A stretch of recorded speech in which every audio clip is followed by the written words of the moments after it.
Esam teikā, 2 istabu dzīvoklī, 103. sērija veida mājā, 3. stāvā dzīvoklis, jā, ļoti labi plānojumu, ātri varam paskatīties 2 istabas, koridors ar 3 nišām, mantu uzglabāšanai, tolti vanstaba atsevišķu vietu.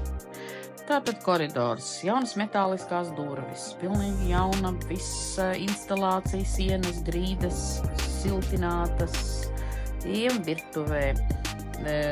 Jauni visi stāvvadi, ūdens skaitītāji, gāzes skaitītājs ir noslēgts, atvienots, oficiāli paslēgts zem sienas, un vēl no viņa ir izvadīts tāds 2 tā kā lūciņas, lai būtu pareiza gaisa cirkulācija. Ejam lielajā istabā. Oficiāla būvniecība, nav nekādu pretlikumīgu vai nepabeigtu, teiksim, pārbūves darbu.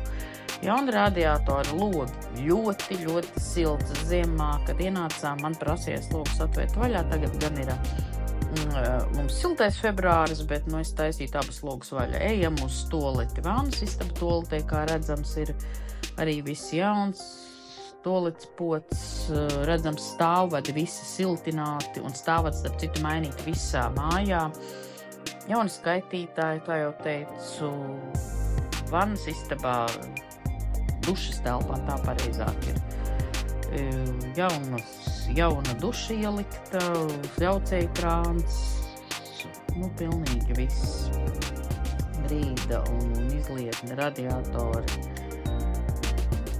Rozetes, elektroinstalācija, lūk, vēl redzams viena niša, kā jau teicu, koridorī gaitenī ir 3 šādas nišas.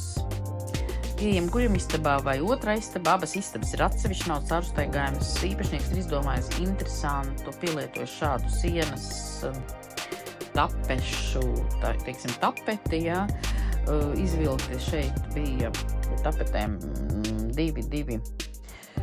divas lampas ar rozetēm. Esam uz loģijas, jā, loģija arī ir pilnībā skats tātad uz āru, uz Džutas ielu.